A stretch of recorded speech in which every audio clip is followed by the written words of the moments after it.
And this morning, as part of our series, I was just thinking about those aspects of life that are just all-consuming. We've talked about how to make decisions, we've talked about relationships, and this morning I want to talk to you a little bit about what Solomon has to say about an aspect of life that demands so much of our time and attention, and that's our work.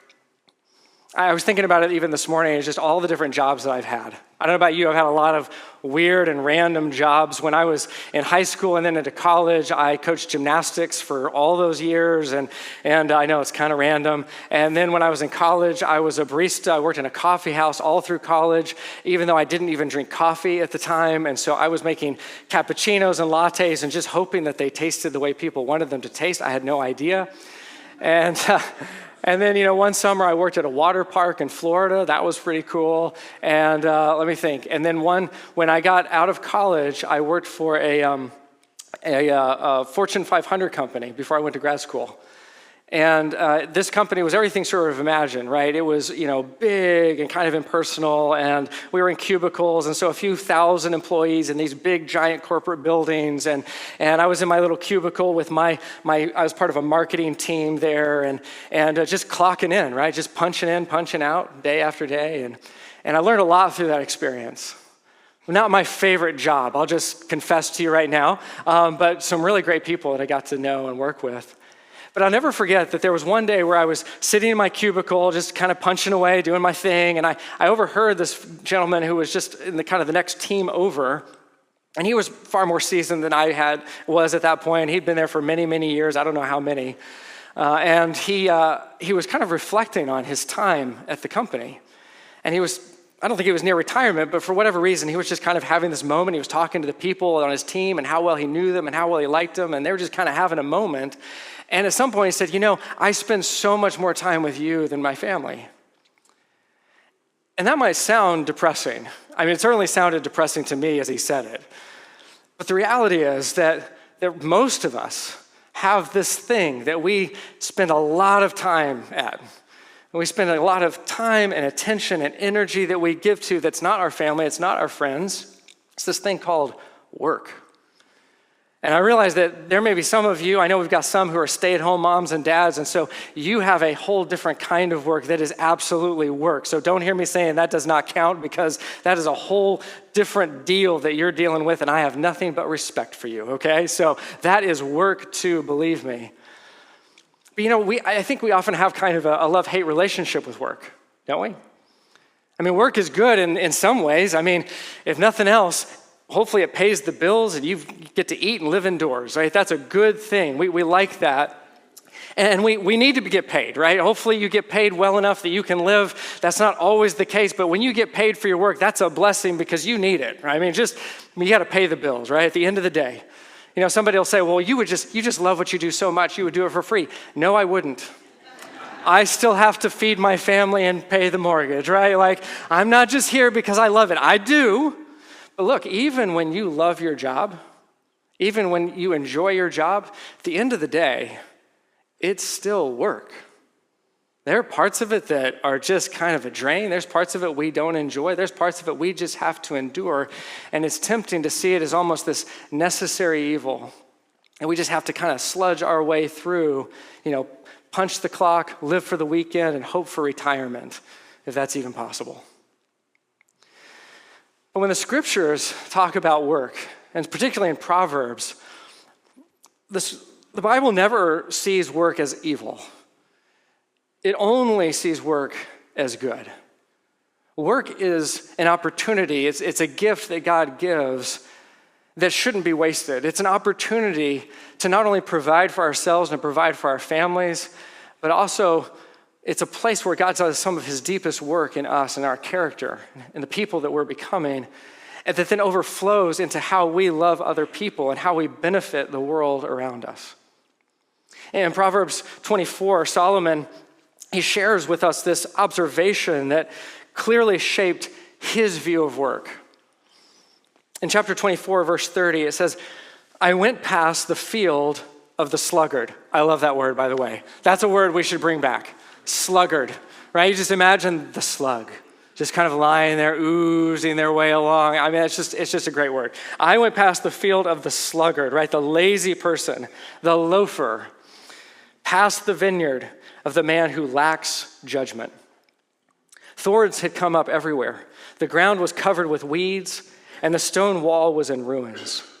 I applied my heart to what I observed and learned a lesson from what I saw. A little sleep, a little slumber, a little folding of the hands to rest, and poverty will come on you like a bandit, and scarcity like an armed man.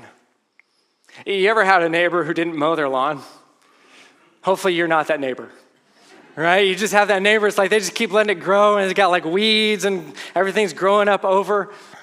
That just drives me crazy. I'll just tell you, when Carrie and I actually, when we moved into our home here in Delran, we moved in the winter, so the grass was all dead, didn't have to worry about it. And then the spring, the grass began to grow, and I was just busy and chaos, and it's like I had to get the lawnmower out and hadn't used it in a while. And so I was later on mowing than I wanted to be. And so I literally went to my neighbor and said, I promise you I am not that guy.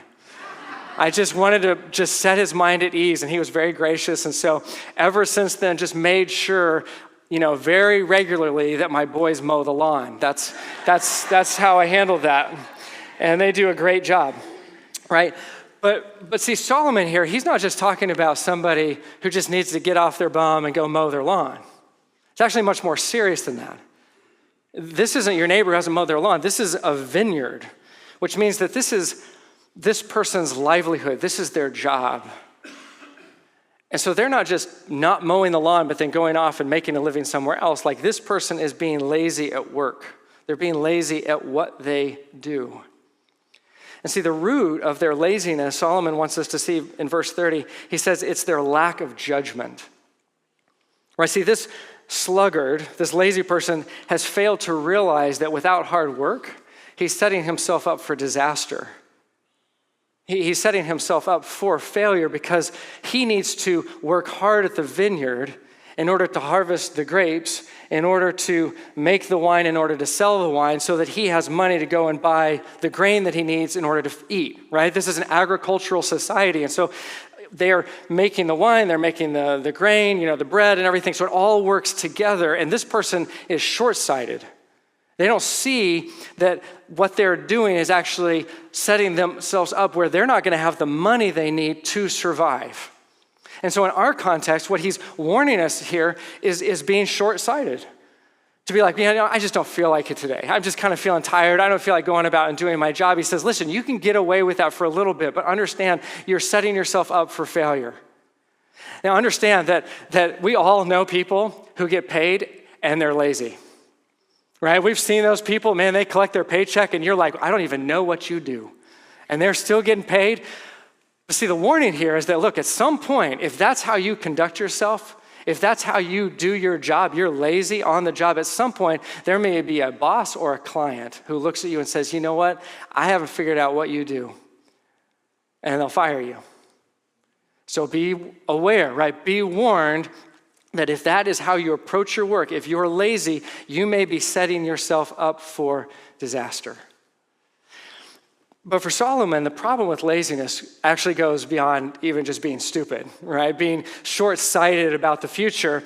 For him, this whole mentality fails to appreciate the nature and even the enterprise of work itself.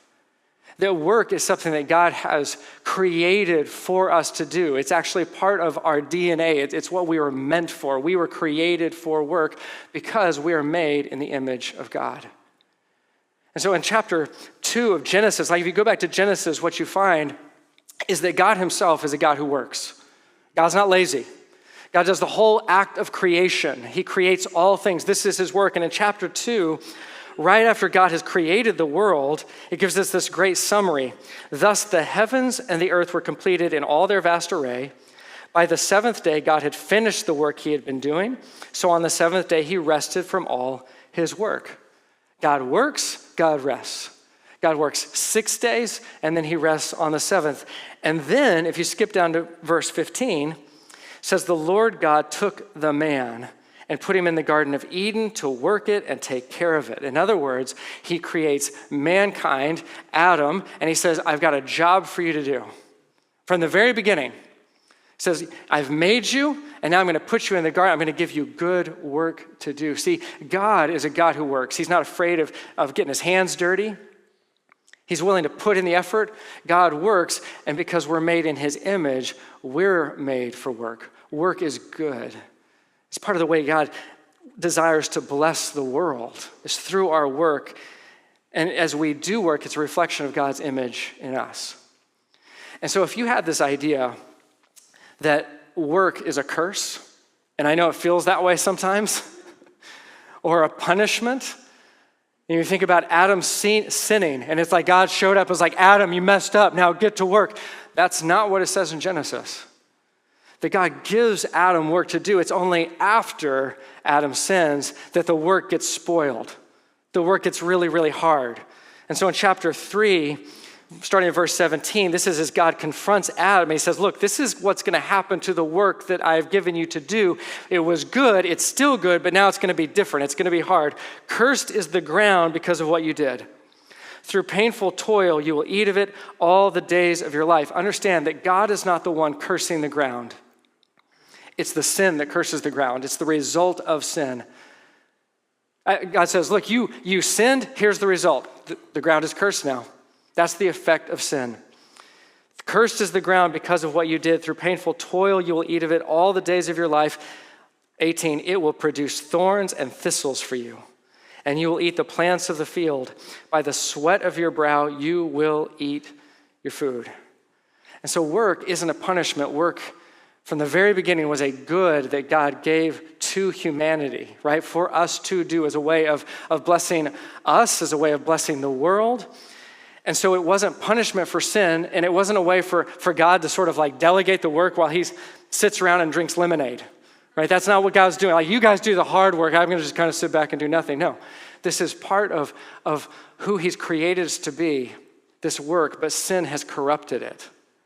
See, notice how verse 18, it will produce thorns and thistles for you, how this is similar to what Solomon said in chapter 24, verse 31. Thorns had come up everywhere, the ground was covered with weeds. See, the struggle that we feel in work, it's not just that it's hard. It's that sense that everything sort of works against us sometimes. That there is this endless struggle for real and lasting progress. There's a futility to work. That is the result of sin. Sin that has contaminated all of nature, and it has spoiled even our work. This is the theological underpinning of the second law of thermodynamics, that nature left to itself will inevitably drift towards disorder and chaos. And this is why when you stop going to the gym, you don't get fitter, right? You're not in better shape because you stopped exercising. You're in worse shape. You just drift in that direction. It's why if you don't care for your house, or your car, like over time, they will disintegrate. Actually, despite your best efforts, eventually they will disintegrate. It's why if you plant a vineyard, as he did, or a garden, or a flower bed, if you create those as beautiful and as pristine, as wonderful as they might be over time, if you don't tend to them, if you don't keep putting in the work, putting in the effort, they will go to pot. And see, that's what happens with the sluggard. He doesn't do his job. He keeps making excuses. He keeps finding other things to do. He doesn't want to do it. He lacks judgment. And as a result, the vineyard is reduced to chaos. Disorder creeps back in. It's overrun by thorns and weeds. See, what the sluggard doesn't understand, this lack of judgment, it's actually multiple layers to his ignorance. I mean, at one level, he doesn't understand the long term, right? He's short-sighted. He doesn't realize how he's setting himself up for failure. Secondly, he fails to appreciate that work is a good that God has given to us. But third, he doesn't recognize the importance of work to hold back the chaos, to push back against this disorder. He doesn't value the daily grind, which is what most work is, right? Doesn't value the daily grind, the necessary work to produce the good that the world needs. Have you ever had a job that just felt a little pointless to you? You're like, I don't really know why I do this. One of the worst jobs that I ever had to do, this was when I was doing home construction one summer, and I was the low man on the totem pole, believe me. And so they had a trench that needed to be built or dug. And it doesn't sound bad when I tell you the beginning. It was only needed to be like 6 inches deep and maybe like 8 feet long. It takes 5 minutes with a shovel, except for the fact that it was under a deck that was less than 2 feet off the ground, which meant that I had to belly crawl under this deck, and I couldn't get a shovel in there. I had a trowel, and I'm just sort of like with one arm awkwardly like digging, scraping the dirt out and trying to push it to the side and keep going. And it was miserable, dead of summer, muddy, nasty, dank, watching out for black widow spiders. I mean, it was just not fun. And the whole time I'm under there, I'm sure they told me what it was for, but I didn't remember, and I probably didn't care. All I know is as I'm lying under there, it's like, how long do I have to be under here? Answer, till the job is done, right? And you're under there and you're just digging away. And in my mind, I'm just thinking, what on earth am I doing this for? Like, this is miserable. I like nothing about this. This feels so pointless. It's so hard. I'm not enjoying anything about this. See, some of you, maybe you're in a job where you feel like it's pointless and it's just hard and you don't know why you're doing it and you're just sort of slaving away, wishing that it could be done, but you've just got this job to do. And by the way, it doesn't matter whether you're in a white-collar job or a blue-collar job.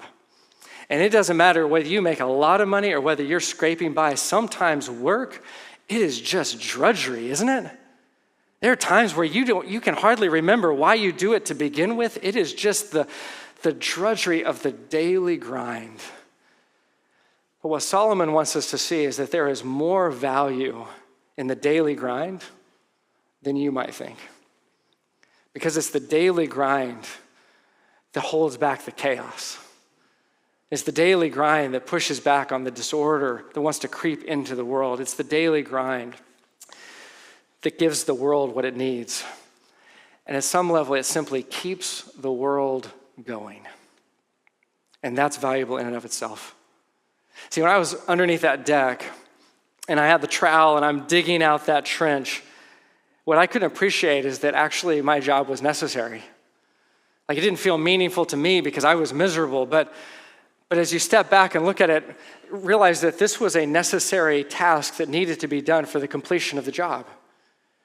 And part of that job was doing the work for this family. And so this would complete the work on their house, part of the completion of the work on their house that they needed done, but then they would pay us, right? And I wouldn't be the only one paid. It was actually part of completing the job that everyone on the job would be paid. And that was the money that we would use to then buy the things that we need or the things that we want that would then go back into the economy and pay other people for the goods that they do and the services they provide.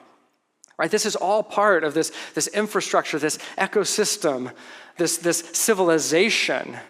This is what it means to be part of a community and be part of a society. We all have daily grind, seemingly small things that we do that simply keep the world going. And they help people live the lives that they're meant to live. See, in that sense, there is no menial work. See, I don't know what job you have. And you might not like your job very much. Maybe you love your job, but I don't know what job you have. But just imagine for a moment if the world didn't have your job. Like, just imagine if you're a plumber, there's no plumbing. If you're an electrician, there's no electricity, right? Butchers, bakers, candlestick makers, like whatever it is. Like, think about all the jobs that exist, and all of them are part of this civilization, this society, where we are all contributing in some way to the good of everyone. And so in that sense, there's no such thing as menial work. Your work matters, but you have to have the right perspective to see it. There's an old proverb that dates back, I don't know how long, a long time. And it's of this man who is traveling in a foreign land. He's a stranger to the area, and he comes and he sees 3 stonemasons. And all 3 of them are working at their task, at their craft of chiseling out these large blocks of stone. And so he asks the first stonemason, "What are you doing?" And the first stonemason says, "I'm chiseling stone." You ever ask somebody what they're doing and you got that response? It's like, What do you think I'm doing? I have a chisel and a hammer and stone. Like, this isn't rocket science. Like, what do you think I'm doing? I'm chiseling stone. What are you doing? What does it look like I'm doing? I'm typing on my computer. What does it look like I'm doing? I'm mowing the lawn. I'm digging a trench. What does it look like I'm doing? I'm trying to keep these kids under control in this classroom, right? What does it look like I'm doing? I'm chiseling stone. So then he goes to the second stonemason. And he says, what are you doing?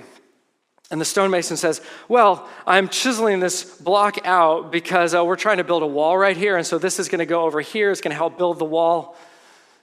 So then he goes to the third stonemason. He says, what are you doing? And the stonemason stops his work and he looks up at him.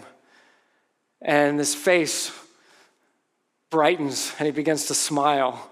And his eyes get bright. And he says, let me tell you, I'm building a cathedral. See, all work has meaning. You just have to see it. And by the same token, you can suck the meaning out of any work that you do. I mean, you can be a doctor. I mean, it doesn't get much more meaningful than that, right? You're caring for people, healing people, but I promise you, you can find cynical doctors who at some point lost all meaning in what they do. They're just going through the motions, getting the paycheck. That's all they're there for. And by the way, this is true of pastors as well. And it's true of any job, any work that you find. You can find someone who has lost the meaning for what they do. And by the same token, you will find dishwashers and cleaners and trench diggers who recognize the dignity and the importance of their work to making the world better, and to keeping society, just keeping the world going. And they know how meaningful their work is.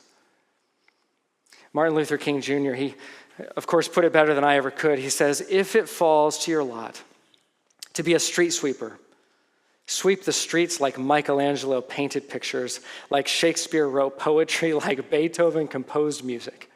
Sweep streets so well that all the host of heaven and earth will have to pause and say, here lived a great street sweeper who swept his job well. See, this is why Solomon, as you read Proverbs, he cares so much about how we go about the work that we do. He has very little to say about the kind of work. He says, how do you do the work that you do? Because if you're lazy, you may miss the opportunity to be great at the work that God has given you. In fact, for the sluggard, right, the lazy person, they believe so little in the value of what God's called them to do and the opportunities God has given to them that they'll make up all kinds of excuses to avoid doing any type of hard labor, to put any investment into their work. Proverbs 26:13, it says, the sluggard says, there is a lion in the road, a fierce lion roaming the streets. I love this. Any of you ever have a friend or a family member who just always has an excuse not to help? You know, maybe you're married to that person. Don't look at them. You know, it's like, I'm totally going to do the dishes except that I've remembered I got to go to, and then they disappear. My kids do that on occasion. Oh no, I'm totally going to get to it. I was going to do this and then it just never seems to happen. Maybe you've been on like a work project and you've got a whole team together and there's that one person who never pulls their weight. And they always have a great excuse for it. But aren't the best excuses that we tell the ones we tell ourselves? I mean, I can come up with the best excuses for myself to get out of doing what I can and should do. I think a lot of times our best excuses have to do when not only do we want to avoid the work, but if we just want to get a little more sleep. I think that's why Solomon puts 14 right there. As a door turns on its hinges, so a sluggard turns on his bed. He's like, I don't want to go outside. There's a lion out there. Snooze button, right? Just keep turning over. I didn't do this in the last service, but quick poll. Let me just confess up front so nobody feels embarrassed. I pushed the snooze button, okay? Like I hit the snooze button. This morning, I hit the snooze button. I'm not proud of it. I'm just owning it. I hit the snooze button. Now, quick poll. How many of you wake up before your alarm ever goes off? Yeah, there's a few of you. You're sick. Yeah. I love you in love. I mean, I'm just telling you. All right, how many of you, man, the alarm goes off. That's it. You never hit the snooze button. You're out of bed. Snooze button, like, I see not many. Okay, fascinating. All right, this is a social experiment. All right, how many of you hit the snooze button? A few of you. Okay, there's a lot of you not answering, so I'm not sure where this is going.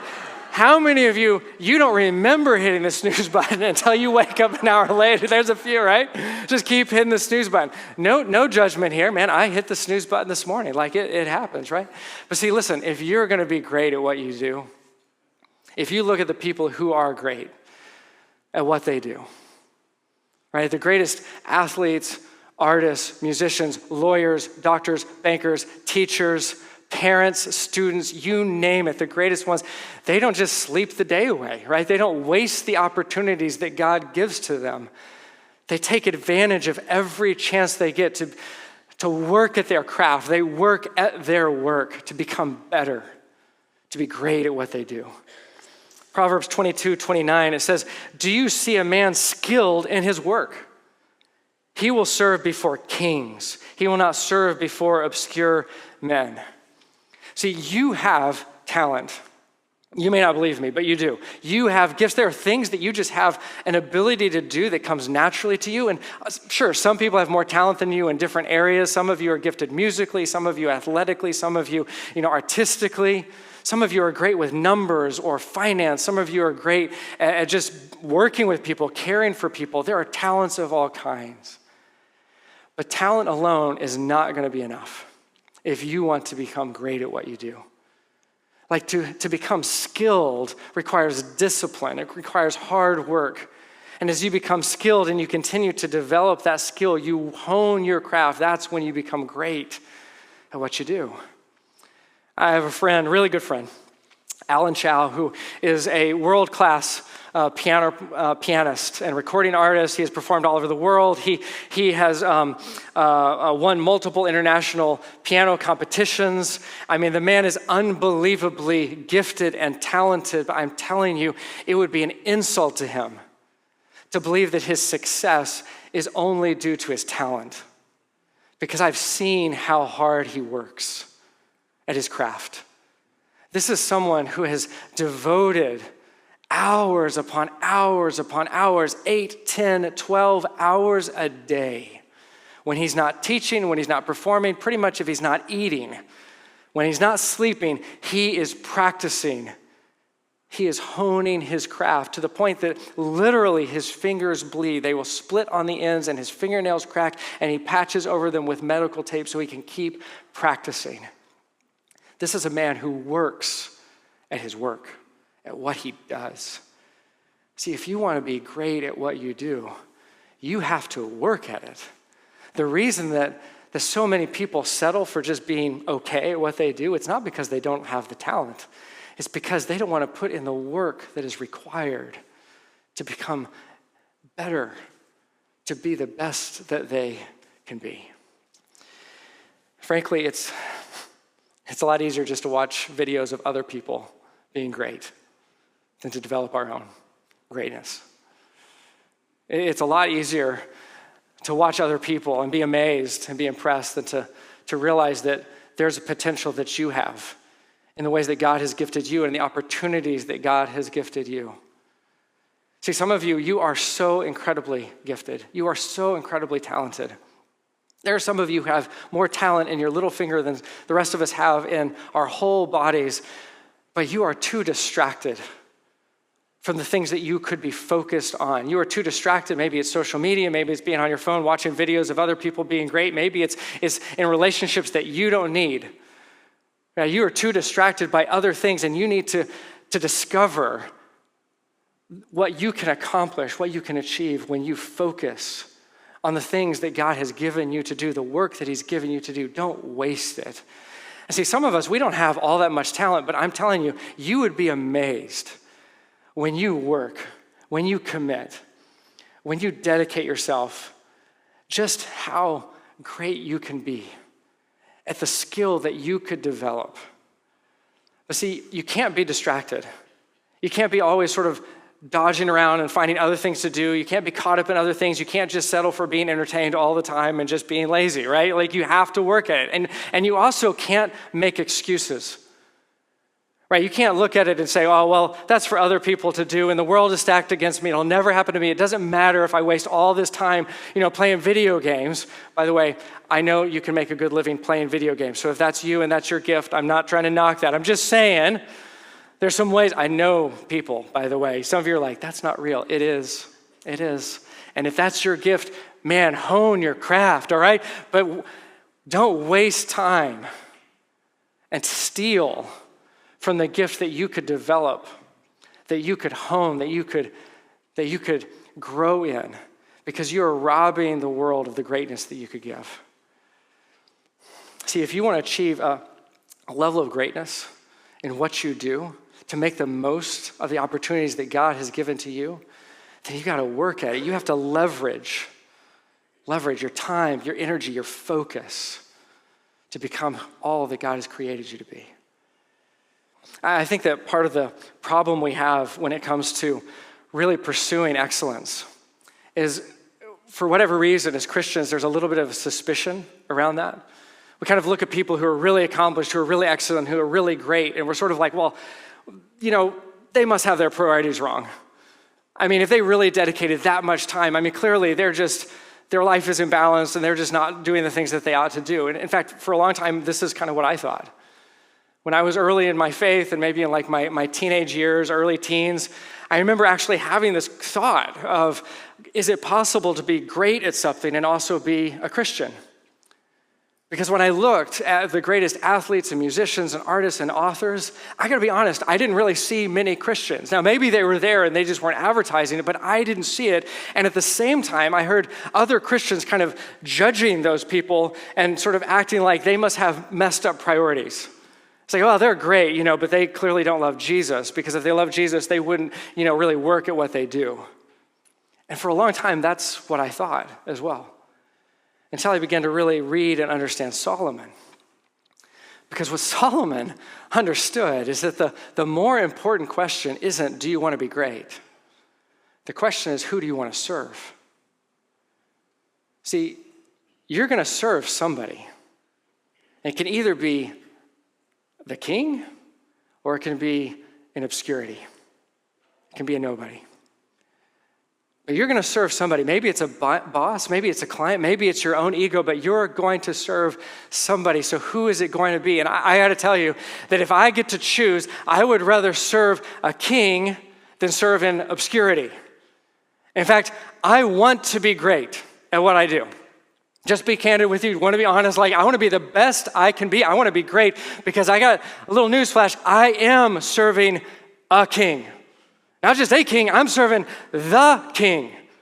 And so there is no excuse. If you're a Christian, if you're a follower of Jesus, there's no excuse for aiming for mediocrity. There is no excuse for sort of mailing it in and saying, you know what, this is good enough. If you're a follower of Jesus, you're serving the king. So you should be pursuing your best. You should work at being the very best that you can possibly be at what God has given you to do. Because you are serving not just a boss, not just a client, certainly not just yourself. You are serving the King of Kings. This is what the Apostle Paul says in Colossians 3. He says, whatever you do, work at it with all your heart, as working for the Lord, not for men. Since you know that you will receive an inheritance from the Lord as a reward, it is the Lord Christ you are serving. See, you might not like your job. I get it. I understand some of you don't like your job. Some of you need to change jobs. This isn't the job that God has for you. Some of you need to make the hard decision and have the courage to do something else. I realize, though, sometimes that's not possible. But whatever job you have, this is the work that God has given to you now. And this is what Solomon and Paul are saying is, whatever you're doing then, what does he say? Do it with all your heart. Can I ask you, does that sound like aiming for mediocrity? Does that sound like mailing it in and saying, oh, this is good enough for God? No. He says, do it with all your heart. Be the greatest you can be at whatever you do, because you're not just serving men, you are serving the King of Kings.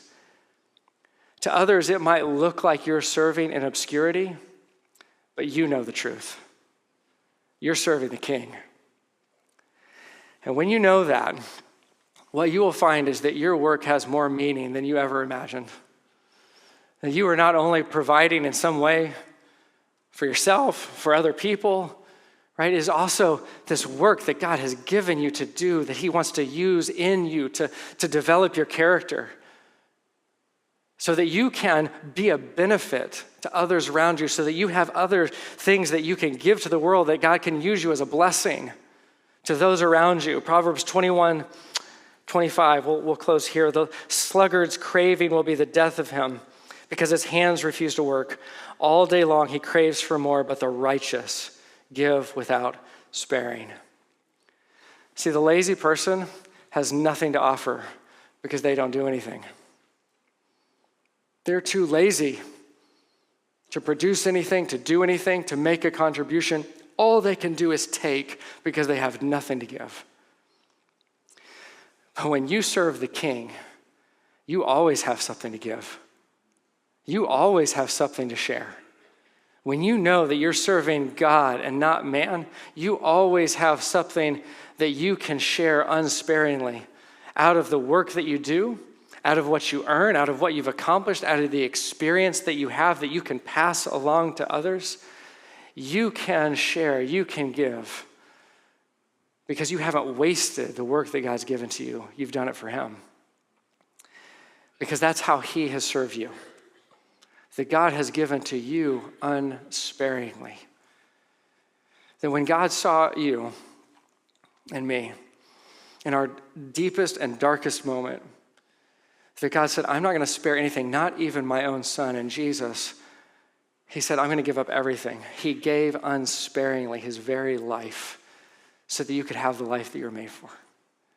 See, if you want to know what your life is worth, you want to know your value, then look at how Jesus has loved you.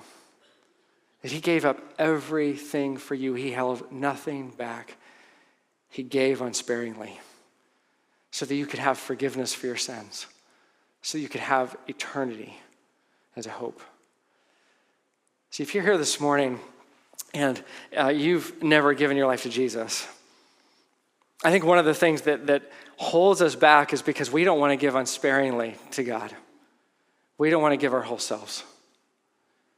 And maybe you're here and you realize that you need this relationship with God, but there's this part of you that you are afraid to give up. You don't want to give your whole self to him. But I want you just to consider for a moment what you're holding on to in comparison to what he's given for you. He gave his whole life for you so that you could have forgiveness, so that you could have eternal life. What are you holding on to that's worth more than that? And the reality is that for all of us, the story is the same. That there's moments in our lives that even as we've given our life to Jesus, that we then begin to take things back, don't we? Little things that we want to hold on to. And the question I have for all of us is, what are we holding on to that we don't want to give up? In light of what Jesus has given and provided for us, what do we have that's worth more than that? If you're here this morning, and I just trust at some level that this is all of us, that we need to once again say, Jesus, you have given everything unsparingly for me. Then maybe this is a moment for all of us collectively, just to recognize that we need to give everything back to him. And for some of us, that's our work. For some of us, we are working, we're putting in the hard work, we're putting in all the dedication, but we're doing it for the wrong audience. We're doing it for others, but that's become our greatest good. We were doing it for ourselves, for our own ego. We're doing it for the money. We're doing it for the success. And we need to first make sure that we are serving the King. And for others of us, maybe it's work that we're not working hard at, that we lack the judgment to see how God wants to use our work to bless us and to bless others. And so we need to once again come before the King and say, we are giving you our work. We want to work for you. We want to work for you and you alone. And then allow that to change us from the inside out so that we can be a blessing to others. I don't know where you are in your journey right now. I don't know what your job is. I don't know if you love your job or you hate your job. But what would it look like this week if you were to say, God, this job that I have, it's for you. I'm going to work for you first. And then God, help me to see how my work can be a blessing to the people around me. So I will work hard to be the greatest I can be at the work that you've given me to do. What would that be like? What would that change for you this week? Let me pray for us. Father, just recognize that it's so easy for us to take our work that we put so much of our time and our energy into and make it about ourselves, to make it about our ego, and even in the best of ways, Lord, to make it about other people that we want to serve, people that we love, in ways that we want to benefit the world. But our work, first of all, should be directed towards you. Because when we give our work to you, it shows us all that we are meant for. It shows us the good that you desire for us and for those around us, that our work is for you. You are the one that we're here to serve. You are the one that we desire to please. And so, Lord, I just pray right now as we think about our work for this week, that we would once again just have this perspective of seeing just how meaningful our work is because you have made it so. Help us to work knowing that we are serving you first and foremost. And then out of that, Lord, to serve others and to love others well. Lord, help others to see us as we're serving, whether it's high profile or if we're serving in obscurity, that whoever sees us, Lord, that they would see us and say, wow, there goes a great street sweeper, whatever we do. And that in us, they would see that we serve an awesome God who served us and gave his life for us. Lord, help us to work, help us to serve, help us to love. And we pray all this in your name. Amen.